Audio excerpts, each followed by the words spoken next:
1989 es un año muy importante en Occidente por varias razones. A nivel occidental cae el muro de Berlín, se inician unos procesos de carácter histórico que llamamos posthistoria. Colombia termina una década muy violenta, pero también a nivel mucho más local, el galerista Jairo Valenzuela y Ethel Klenner inician una gran aventura tratando de posicionar unos artistas que están explorando otras maneras de relatar la vida colombiana. Muchas gracias, Jairo Valenzuela, por estar con nosotros, con el equipo de Libratorio. Queremos preguntarle a propósito de estos 27 años de trabajo duro con artistas, con estas luchas que significa trabajar con artistas, trabajar con espacios que tienen que sostenerse, que buscar recursos, etcétera. Que nos cuente, usted que sabe tanto de esto, ¿cómo fueron esos inicios? No, lo que acabas de decir es muy acertado. El contexto donde nació la galería sí era bastante complejo por las cosas que mencionaste, y sobre todo en Colombia pues se veía una época muy complicada de Pablo Escobar, el terrorismo, el narcotráfico pues que permeaba todo y todo lo que se suscitó a nivel de violencia, y pues tenemos en esa época muy cercano 3 precandidatos a la presidencia de un país asesinados en el mismo año, ¿no? Fue Galán, Bernardo Jaramillo y Pizarro. Entonces una cosa bastante fuerte, y eso creo que sí marcó a la galería sí fue marcada, tanto a Ethel para mí fueron épocas como que sí nos hicieron tomar como una responsabilidad en qué tipo de galería queríamos hacer, porque en esa época pues solo eran galerías, o un espacio de arte, o museo o galería, teoría, no habían los espacios alternativos, espacios sin fines de lucro, era como la figura en esa época, y nosotros no teníamos un background de arte así como muy para plantear algo diferente, y galería tocó y era la figura, como te dije, ni la entendíamos mucho, pues sabíamos de qué se trataba, pero creo que en esa situación y en ese contexto tan complejo, en el conflicto colombiano que se vivió y que seguimos viviendo todavía, sí marca espacios, sobre todo de arte, creo, ¿no? Espacios de reflexión a ese nivel, como pues, otros espacios comerciales, porque la galería tenemos que partir que es un espacio comercial, sea de arte pero comercial, y que obedece a las reglas del mercado. De alguna manera el arte se convierte en un producto de intercambio. A qué nivel lo hagas con las obras que muestres, o a qué nivel hagas ese intercambio, creo que es lo que hace algunas de las diferencias de lo que significa un espacio comercial de otro producto. Pero sí te marca, sí nos marcó a nosotros, y no sé, en ese momento sí había la necesidad de un espacio o espacios que estuvieran dando oportunidad a esas propuestas de artistas que seguían, ¿no? Cuestionando, señalando, reflexionando en torno de cosas, porque sí se vivió una época muy fuerte de dinero, de adquisición por unos personajes que eran estos señores del narcotráfico, pero con un conocimiento muy precario de arte. ¿Cómo es el contexto en ese momento? Digamos, porque aquí han transitado muchos artistas que están trabajando estas problemáticas políticas, sociales. ¿Cómo era el contexto en ese momento? ¿Cómo orientaban las otras galerías, los museos, la producción artística? No, pues venimos de los finales de los 70 y 80, donde al final de los 70 estaba la Galería Garcés Velázquez, bueno, antes hubieron otra que era la galería de Alicia Baráibar y Arturo Velázquez, que era, se me fue el nombre ahorita, que fue donde inició Alonso Garcés y Asenés Velázquez, y hasta Eduardo Serrano, la Belarca que inició ahí en San Diego, ahí abajo, pues muy cerca de la Universidad de los Andes, ahí en el ¿cómo se llama? El pasadizo del maestro Salmona, con su fuente, el eje ambiental. Ahí se inició el Arca, que fue una galería importante en los años 70, hicieron una labor arriesgada. Ahí trabajó pues,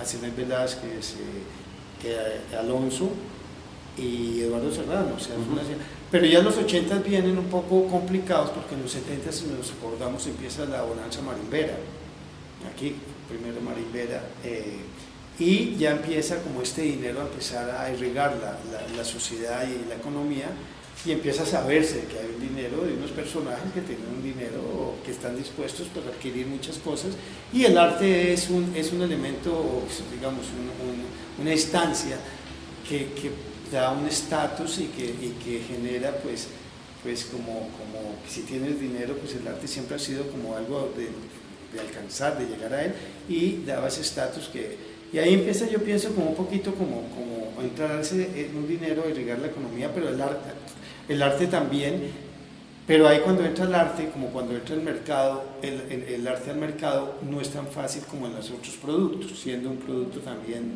digamos, hablándolo así como estamos hablando de términos de mercado, como el arte también, la obra de arte, un producto que se tiene que intercambiar, vender, tiene un valor de intercambio. Después de los 80, pero ahí también nace Garcés Velázquez, nace aquí a finales de los 70, haciendo una labor muy interesante, muy seria, muy comprometida con los artistas de ese momento, Negrete, Cárdenas, Santiago,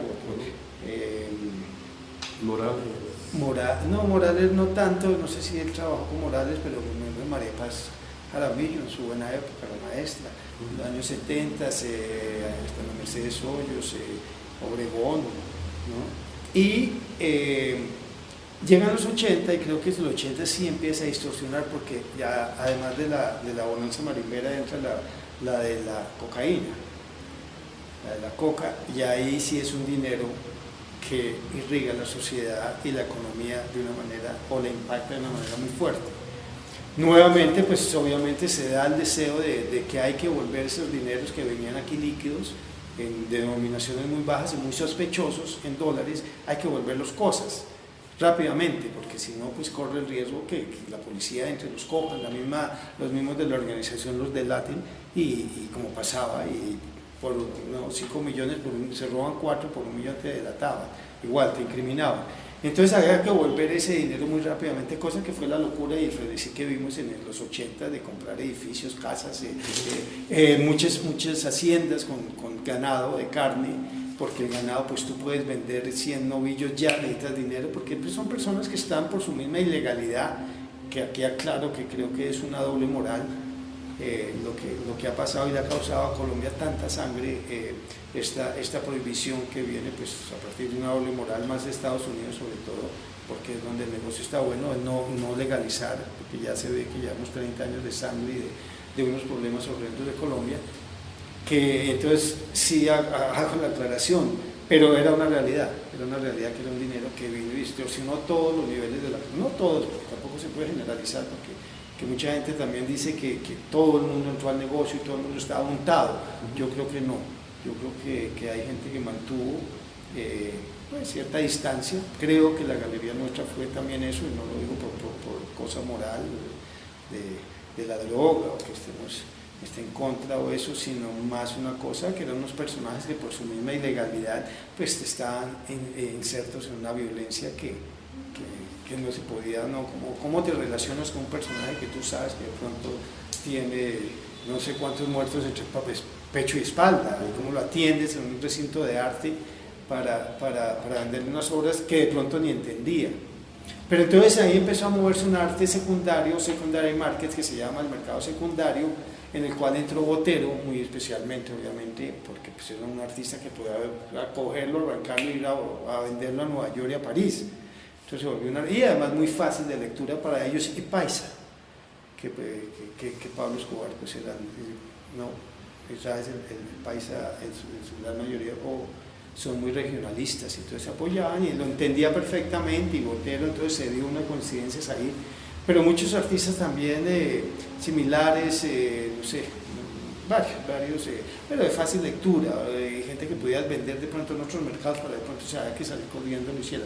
Por lo tanto sí se distorsionó, y ahí empezó un poco a ese dinero como a presionar mucho hasta, como te digo, el mismo arte, y ahí se complicó un poco la situación, porque ¿qué haces? Como que no puedes prohibirles la entrada tampoco, Claro que hay también procesos de cómo puedes filtrar y cómo lo haces o no haces. Algunas galerías y espacios de arte se crearon para eso y para ellos y para propiciar este lavado de dinero. Otras que había también se inclinaron hacia allá porque pues, me imagino que era muy tentador ese dinero.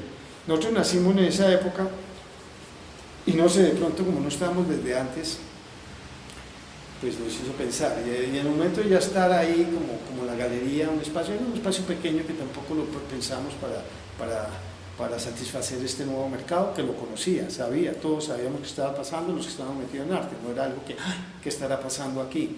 No, eso se sabía que estaba sucediendo, pero no era nuestro deseo, ni fue nuestro deseo por muchas circunstancias, y se empezó a establecer como un espacio en el cual empezaron a venir unos artistas que de pronto no tenían cabida en estos otros espacios porque estaban pidiendo, o los clientes, los compradores estaban demandando otro tipo de arte más facilista, más comercial, y de lo que hablamos. Y no sé, por alguna razón empezaron a llegar a la galería, por no haber una de esas razones, porque no había otros espacios. Y creo que se fue dando. Nosotros creo que con Ethel Klenner, mi socia con quien iniciamos la aventura, teníamos como objetivos similares, que creíamos más como una cosa con arte un poco más romántica, o mucho más romántica, que creo que es un término muy válido ahora por como se hizo este espacio, con una idea romántica de que el arte está más allá de, que ahora vemos ahorita que el mercado cuestiona ese romanticismo, ¿no? Porque el mercado es implacable. Él no entra a un espacio de arte igual que entra a un espacio de zapatos. Lágrimas del mercado. Sí, no, ese utilidades, ¿no? Utilidades, y ese es el mercado, ¿no? Él no puede, Sí, por lo tanto, Jairo, a ver, es que se han tocado 2 décadas importantes, de 70s, 80s, los 70s marcados por la bonanza marimbera. con galerías serias, espacios serios. Sí, yo creo que en los 80 empiezan a 80s distorsionarse marcado por la producción de este nuevo producto que es la cocaína, ¿cierto? Y finalizando esa década ingresan ustedes. Pero usted ha dicho... Pero pertenecemos más a los 90, ¿no? Porque sí, nosotros iniciamos a finales del 89, ya final de ese año que es crucial para el mundo. Yo creo que fue un año importante, y ya respondemos más a los 90, que es donde creo que se consolida, aparece el arte contemporáneo como... Hay una gran oferta de dinero, hay una gran demanda de bienes. Usted dice, hay necesidad de invertir, de volver ese dinero, ese efectivo, volverlo cosa, volverlo... tangibles, y que no sea dinero, sino cosas. Exactamente. La pregunta es, autos, que tiene que ver un poco con la pregunta que se hacen hoy muchos artistas, muchos críticos, etcétera, de acción en general, sobre cómo este tipo de oferta en el mercado actual y contemporáneo ya pudiera estar antecedido por esta demanda que ejercían estas personas que manejaban muchos recursos, los 70s, en los 80s, y que afectaban realmente la producción. Ustedes hablaban ahora, bueno, quieren unas cuestiones mucho más decorativas, si se quiere, más comprensibles, más retinianas, como usted mismo en algunas oportunidades menciona, ¿cierto? Entonces la pregunta es si desde los 70 ya comienza a afectarse la libertad del artista, digamos, atendiendo a que se le presiona que hay que producir obra para vender, ¿cierto? No, yo diría más a los 80s, de los 80s. Y ya los 90s, yo creo que es más claro, pero en los 90 ya se balancea la situación, porque aparecen, Carolina Ponce de León está haciendo una labor en la Luis Ángel Arango importante, tiene un programa que llama Nuevos Nombres, en el cual muestra propuestas serias, comprometidas, que no es lo comercial, y ya inquieta también, porque es una institución muy poderosa, importante. Ella es una persona que tiene peso en el medio del arte, por lo tanto que balancea la cosa, y empiezan a aparecer otros espacios para mostrar estos artistas contemporáneos que venían con mucha fuerza de los 80s, a pesar de esta demanda de bienes y de distorsionar el mercado, o sea, el producto de arte a una cosa más comercial. También hay unos artistas, como siempre los ha habido aquí en Colombia, trabajando muy seriamente. Venían trabajando en los 80, acaso Miguel Ángel Rojas, José Alejandro Restrepo, María Teresa Hincapié, Doris Salcedo. Y En los 90 se consolida a través de varias cosas. Aparece también Doris Salcedo, que es una persona que indudablemente marca una situación en los 90 internacional, atrae la atención del ojo del arte, de los ojos del arte a Colombia, por todo lo que está haciendo, empieza a centrarse la mirada en Colombia, que también es una cosa del mercado, porque el mercado también va viendo dónde se posa, dónde está, dadas ciertas circunstancias, ciertos contextos, ciertas situaciones, se va posando y después sale a otro lado, porque el mercado va, y como en capital, ¿no? Él va viajando buscando dónde tiene mejores oportunidades, y hay que crear nuevos mercados. El mercado tiene que crear constantemente nuevos mercados, y Colombia era un país que estaba como en mora de que ese mercado lo tocara. Como si recordamos, en los 80 le tocó a Cuba, la época de Cuba, un momento que estaba muy mal, y de pronto Cuba hay que ayudarlo, y el mercado se metió, los alemanes se metieron, museos alemanes, y el arte cubano se disparó mucho, se disparó en el sentido bien, se proyectó. Ahora estamos en posconflicto, tenemos que cuidar con lo que digamos, las palabras. La corrección del la lenguaje. corrección, sí. Entonces sí, después vino, yo creo que en los 90 el arte brasilero. 80 Cuba, 90 Brasil y 2000 México. Y el otro país, Colombia, le tocó en los 2000. Y ahí, pero los 90 sí fueron una década que sí hubo un movimiento artístico contemporáneo bien interesante. Y creo que la galería estuvo ahí muy presente. Y como te digo, como se proyectó como uno de los pocos espacios comerciales que estaba dándole oportunidad a ese nuevo arte, a ese arte que se vino a llamar, o todavía se llama, que es muy controversial, el arte contemporáneo, pues la galería estuvo ahí como en los 60, que a mí me parece, pues viendo las cosas, que en los 60 se consolida el arte, no se consolida, sino se acepta como un movimiento del arte moderno. Estando trabajando Negret, Ramírez Villamizar en los 50, obras magníficas, el mismo Botero, Obregón, pero era un arte un poco raro que vino Marta Traba también a validar, y una serie de cosas, y en los 60 como que es el arte moderno, hay arte moderno en Colombia, con todas las controversias de la misma Marta Traba, con la Bachué, con el arte Bachué y todas esas cosas, pero sí hay movimiento moderno en Colombia. Y son nuestros artistas, algunos de ellos han viajado como Negret en Nueva York, trabajando con Luis Nevelson, con muchos artistas, el mismo Mansur, con Tati, que trabajó con este constructivista ruso. Entonces sí se consolida, y a mí me parece que pasó en los 90 lo mismo con el arte contemporáneo, como que habían trabajos ya de los 80, que vienen en los 70, un arte un poco más político, en los 80 cambia un poco, se mezcla con esto también, pero estos artistas serios emergen en María Fernanda Cardoso, en los 90s, y es donde la galería empieza a trabajar con este grupo de artistas que se acercan a la galería y hacemos una conexión, y se muestran artistas como pues la misma María Teresa Hincapié mostrando un performance en la zona rosa, pues antes de que fuera zona rosa, ¿no? Pero en el antiguo country, que era un poco retar un poco esos contextos de un poco del norte de la ciudad. Usted acaba de decir que los artistas se acercan a la galería, ¿cierto? ¿Perdón? Que los artistas se acercan a la galería, ¿sí?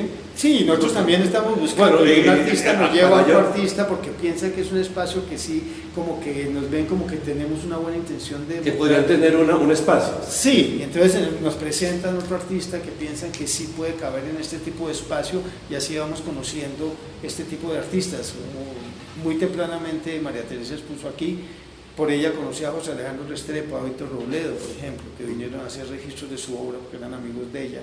Entonces los conocí y pude proponer una exposición a José Alejandro que de otra manera de pronto no hubiera sido, porque era un espacio en el norte de la ciudad, sin trayectoria. ¿Se acuerda de esa exposición de José Alejandro? ¿Perdón? ¿Se acuerda de esa exposición? Sí, claro, claro. ¿Qué era?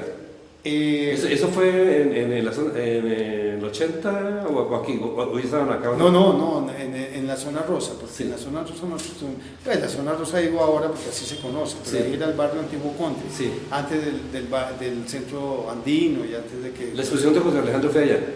Sí. ¿O fue acá ya? No, allá y acá ha sido, pero pongamos antes que la de él estuvo la de María Teresa Hincapié, por ejemplo, que fue donde lo conocí, que fue Impregnaciones, se llamaba sí, prácticamente a principios de los 90, que fue muy pronto. ¿Era video? Lo de María Teresa, un performance. No, lo de sí, video, fotografía, ¿cómo se llama? Tiene un título así, fotografía, video y Sí, fotografía y video, era fotografía y video. Y era el Paso del Quindío, uno, otro ahí sí, muy impactante porque para nosotros pues nosotros teníamos como un conocimiento más precario del arte, no estábamos, como que también fuimos llevados por esa ola. Se estaban formando también. Nos estábamos formando también, pero nosotros no entendíamos que era el arte contemporáneo o ese nuevo arte, pero sí.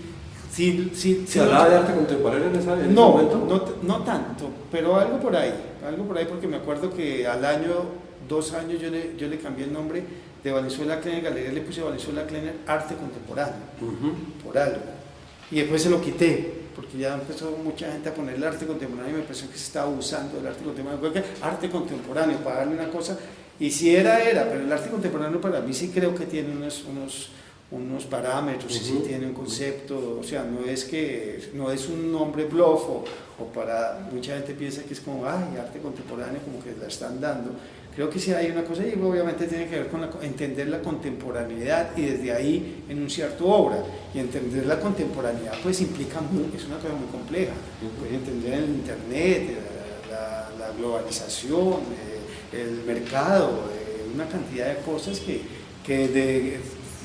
pienso que el artista que lo entienda mejor, creo que su obra puede ser un poco más interesante, ¿no? Porque es muy complejo entender esto que está pasando, ¿no? Y la guerra de Siria, y aquí, todo eso es parte de la contemporaneidad, lo que está pasando ahorita, pero hay que entender una serie de cosas para desde ahí enunciar tu propuesta artística, y sí hay algo ahí que... Pero en esa época se empezaba a hablar de ese arte, que yo creo que afuera obviamente ya se están haciendo cosas desde mucho antes, aquí todo nos ha llegado un poco. Pero sí, claro, arte contemporáneo, y ahí sí fueron, fíjate que cuando empezamos con 4 artistas que fueron mención en el Salón del 89, creo que fue el Salón Nacional del 89, del 88, que nos marcó mucho, donde hubo 2 premios que fueron, uno de ellos fue creo que Consuelo Gómez, pero las 4 menciones fueron María Fernanda Cardoso, Pablo Van Wong, Juan Fernando Ran y José Horacio Martínez. Fueron las 4 menciones, que es donde se plantea, porque creo que Consuelo respondía un poco más, estaba en ese punto bisagra entre arte moderno y que en su escultura hizo ¿te acuerdas? Como de Guatavita, que fue también interesante porque fue bisagra, no tan moderno, pero tampoco tan contemporáneo, pero era un premio que respondía más creo que a lo moderno, si no me acuerdo del otro artista, bueno, pues ahí están en las memorias del salón. Y los 4 menciones sí eran de ese nuevo arte, ese arte supuestamente contemporáneo. Pablo Van Gogh, tú sabes, acuérdate, haciendo esculturas con alambre de púas, preciosistas, pero bombones con alfileres que no podías coger, una caja de bombones, ¿no? Todo oxidado, esto, que era una cosa que no respondía, todavía no se inscribía ni en la escuela Ramírez Villamizar, ni en la de Negret, ¿no? Entonces sí había un rompimiento. Juan Fernando Rand también, indudablemente, una corona de espinas también que hizo, entonces escribía más en esta nueva Colombia de las bombas, de lo que estaba pasando, pero que ya no respondía a una cosa tan formal o tan académica o en una línea muy directa con algunos de estos escultores. José Horacio Martínez en su pintura también rompió también con el lienzo. Me acuerdo que era una cosa muy particular, que rompía el lienzo, lo rasgaba y le daba el rasgo y lo pegaba, y era a la pared, iba directamente. Y eso para comercializar era muy difícil porque no estaba en bastidor y ni en mercado, no estaba en mercado una pintura. Y en esa época, créeme que, bueno, ya claro que estamos hablando hace 27 años, casi 30 años, increíble, parece que fue hace tan poco, pero sí era complejo vender una pintura que no estuviera en bastidor y enmarcada. Y él precisamente las rasgaba ahí, y sí fue alguien, como te digo, metafóricamente, que rasgó un poco, rompió un poco con la pintura, pintaba en el piso, entonces la pintaba también, era un chico muy vital. Tú lo conoces a José Horacio de Cali, muy vital, muy... Y María Fernanda Cardoso, por supuesto, también estaba rompiendo con todo lo que se llamaba como escultura tradicional en el momento. Y con ellos también nos gustó y los invitamos a exponer porque nos llamaron la atención. Sí había como una afinidad hacia ese nuevo tipo de arte, que hoy ya no era tan nuevo, pero sí era diferente. ¿En qué año se abre esta sede acá en la nueva sede de La Macarena? ¿Cuándo deciden trasladarse ustedes del antiguo country para acá? Digamos, ese lugar como de élites, como tan elegante, ¿cierto? No, precisamente por eso, porque sí se empezó a volver, se anunció que venía Pedro Gómez con el centro andino, y Pedro Gómez en el momento en el que había hecho los unicentros, entonces era como el rey Midas de la arquitectura, de todo, entonces sí, el centro andino volvió el colegio andino, que en ese momento no era, y que se empezó a volver como un espacio muy costoso, ahí sí, y muy difícil, sobre todo muy costoso para el tipo de propuestas que nosotros hacíamos, que eran bastante, pues para la época osadas, y no había un coleccionismo para ese tipo de arte. Entonces sí nos presionó a buscar un nuevo lugar porque era demasiado costoso, y finalmente tentaron, se gentrificó mucho, se gentrificó a los niveles que lo vemos ahora. Nosotros estábamos en la zona T, en la T precisamente, que ahora la veo y digo, qué locura, ¿no? Y ahora casi no reconozco la galería porque la han cambiado como 3 veces, me cambian el piso, que tenía un piso de madera hermoso, no sé por qué lo cambiaron, pero bueno, es la gentrificación y cada cual. Pero sí era otro contexto, el antiguo country, como te digo, pero ahí sí nos presionó a salir y buscamos en algún sitio, pero sí había el interés de que era otra vez como romántico, un pensar romántico de que el arte, así fuera un espacio comercial, le llegara a más gente, porque no la teníamos clara como galería. Nosotros nunca nos pedimos cuento de galería. Nos tocó ser galería porque tocaba, era la figura en ese momento. ¿Eran los independientes de hoy? Sí, exacto, pero con galería comercial. Pero sí lo que mostrábamos era, y en contracorriente de esos dineros, más aún íbamos en contracorriente de estos dineros que te digo que se hacía, compraba y harto. Y no los mandos medios, ya para arriba se compraban los boteros por teléfono, 7 boteros, 8 boteros semanales, cosas así, una cosa impresionante. Pero entraba alguien en un maletín y era una venta que hacías de todo el año, 2 años te arreglaba. Entonces, también yendo en contra de eso, pues sí éramos bastante independientes, diría yo. Y bueno, y estos artistas que te digo que estábamos trabajando con ellos, pues tampoco les interesaba, ni le querían llegar a estos personajes. Y no es que no les gustara el dinero o no lo necesitaran, más bien lo necesitaban, pero era otra conciencia, otros artistas que conocemos que el arte para ellos es otra cosa. Entonces también nos apoyamos mutuamente, bueno, porque sí era una locura. Sí. Llegan aquí Sí, aquí buscamos un sitio que fuera más central para que pudiera venir unos públicos de otros lugares, y dimos con este sitio, y aquí nos vinimos en 1994, tuvimos la casa, la descubrimos, y estaba derruida totalmente, y duramos 7 años remodelándola. Y ahí estuvimos en una sede, en la 114, que nos prestó un amigo constructor, porque pues, nos quedamos sin sede, y digo, no la cierren, nosotros no queremos cerrar, pero no tenemos sede, tenemos que entregar el local de la 83, del antiguo country, y entonces nunca cerramos la galería. Estuvimos manejando en la Pepe Sierra, que era en la 116, y en la Pepe Sierra con arriba de la 19, para nosotros era un lugar muy extraño para tener un espacio, y era una casa deshabitada, que iban a tumbar para hacer un edificio, pero en esa época una crisis en el 94, la del proceso 8000, nuevamente, aquella de Samper, que fue una crisis bastante fuerte para Colombia, donde cuando descubrieron que esos dineros ingresaron y sobre todo un señor Samper, ¿no? que entonces pues obviamente que Colombia puso el grito en el cielo. Se sabía que esos dineros estaban irrigando por todos lados, cuando sucedió que Pastrana le da los cassettes a la prensa, y la prensa, porque fue el perdedor, Luis Pastrana fue el que perdió, y entonces ahí mismo se destapa ese escándalo tan tremendo, pues obviamente que fue una crisis y larguísima, una crisis tremenda, el proceso 8000, y ahí pues las cosas cambian un poco, ¿no? Las cosas cambian para Colombia. Yo creo que es una de las crisis que más, últimamente en la época moderna de Colombia, es la que más contemporánea, digamos, es porque íbamos mal, o sea, estábamos en una burbuja impresionante, que el deseo mucha gente era conocer un amigo de un amigo mafioso para poderle vender arte, carros y fincas a 3 veces el precio, y apartamentos. Era una locura, y se perdió mucho la calidad de vida y la eficiencia, la eficiencia de las empresas, ¿no? El dinero abundaba, por ahí llegaba, no que estuvieran metido necesariamente, pero irrigado, como estaba irrigado, todo llegaba. Entonces la gente pues tenía, ¿no? En vez de tener 10 personas bien pagas, y tenía 20 más o menos, porque eso, ¿no? Y cogió a Colombia mal parada, porque pues, se persiguió este dinero, y sin dinero, al perseguirlo inmediatamente, sacó a los paraísos fiscales el dinero. Cali fue un ejemplo de esto, que se volvió, porque era controlado 80-90% por el cartel de Cali, ¿no? Una cosa impresionante.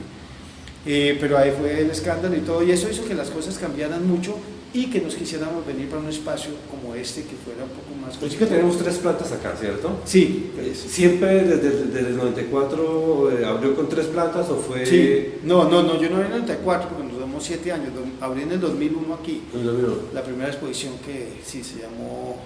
Eso fue después de octubre, en octubre, principio fue después del 11 de septiembre, y después que fue una cosa desconcertante, que entonces me dio por no hacer una exposición, sino más bien como casa de citas, la llamé, ¿qué hacer en una casa de citas acaso? No, ¿qué hacer en una situación en una zona roja, acaso una casa de citas, algo así se llamaba, porque sí quedó el mundo como un poco viendo eso que pasó ahí, esas derrumbadas, esas torres, fue como un golpe ahí. ¿Nadie tendría que haber pasado? Sí, no, fue una locura, creo que eso también fue de los íconos históricos que cambió el mundo. Sí, porque ahí como que se replantea todo y da lugar después para que Bush invada Bagdad, y ahí estemos en esta locura por venganza, ¿no? Y fue una cosa ahí como... ¿Qué artistas estuvieron a partir de ese momento acá?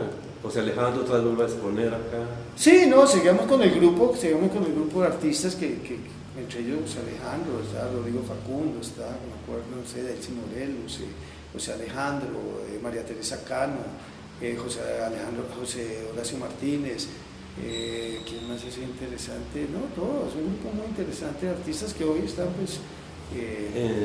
sí, muchos que no están aquí en la galería hoy en día sí, era muy difícil, o sea, de todas maneras estábamos haciendo una cosa, como te digo, un poco más romántica que realista, porque no había coleccionistas para ese tipo de obras, y para hablar en términos de mercado, que es uno de los temas que nos interesa, no había compradores para ese producto que nosotros estamos ofreciendo, entonces pues era una locura hacerlo, pero se hizo por alguna razón, se hizo más por convencimiento y esa cosa romántica y porque sabemos que obviamente estaba pasando una cosa interesante con estos artistas, indudablemente sí había unos artistas muy interesantes en ese momento en Colombia proponiendo y tratando de contrarrestar esa otra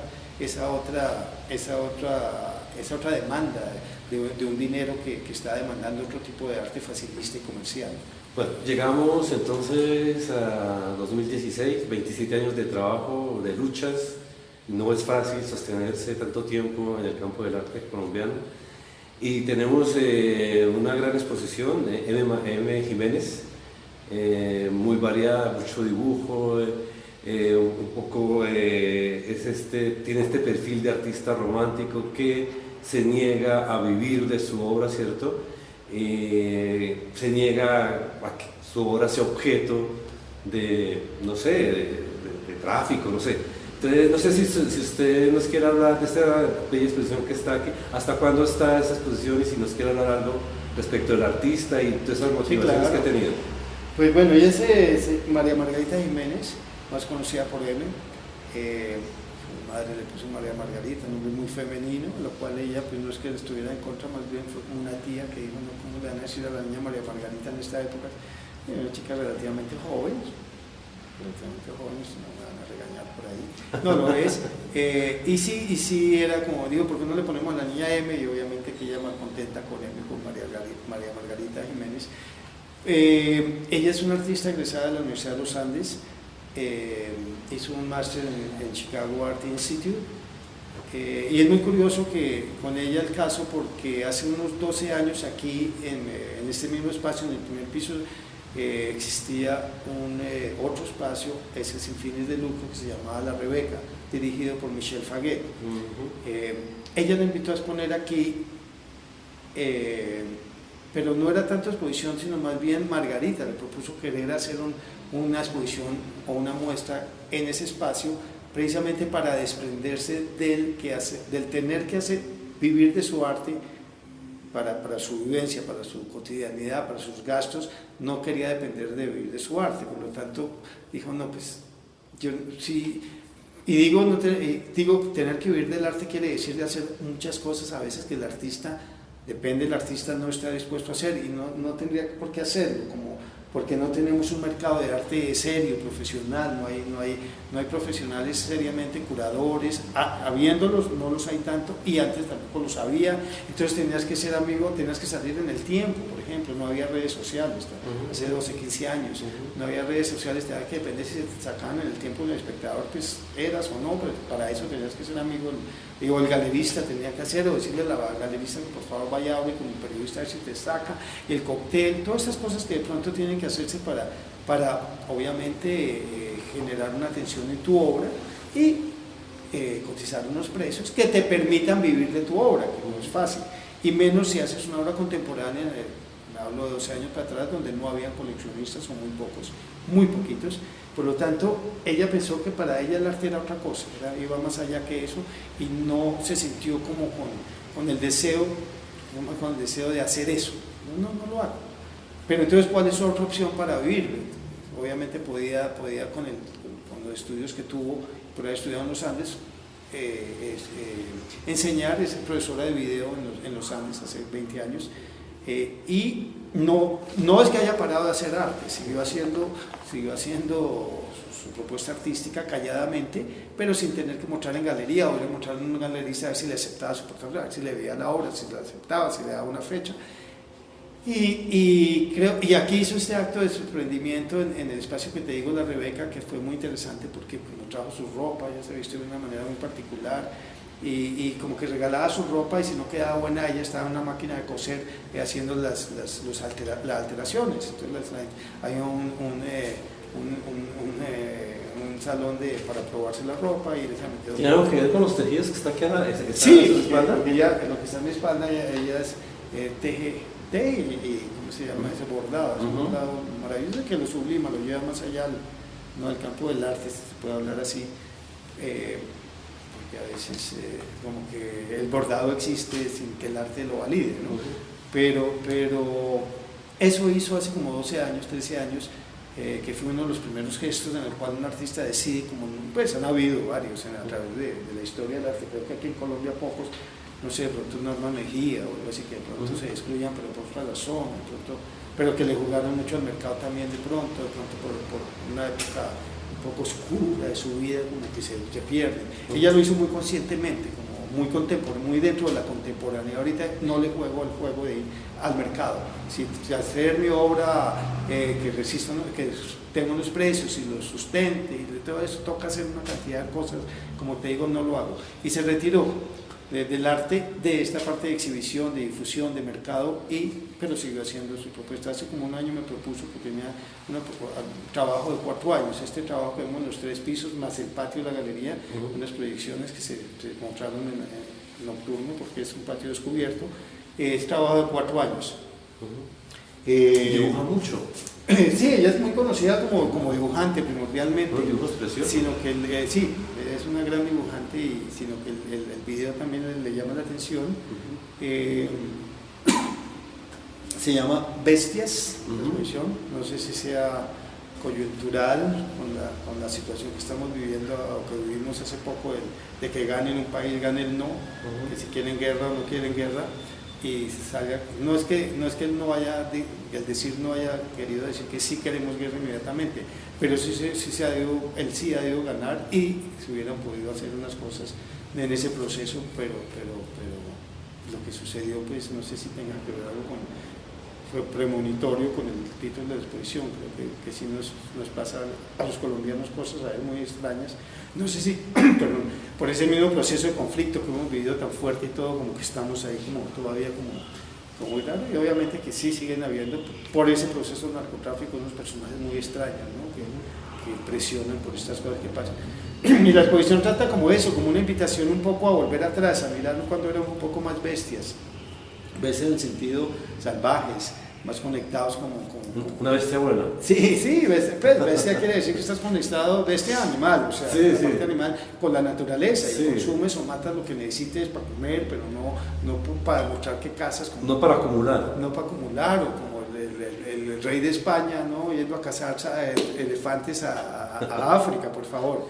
Entonces sí éramos como un poquito más conscientes, más en equilibrio con las otras especies que vivimos, no la preponderante ahora y que ya el planeta lo acabamos para todos, prácticamente todas las especies. Entonces, como una invitación nuevamente romántica a volver atrás, a pensar cuando teníamos ese como más inocente de alguna manera.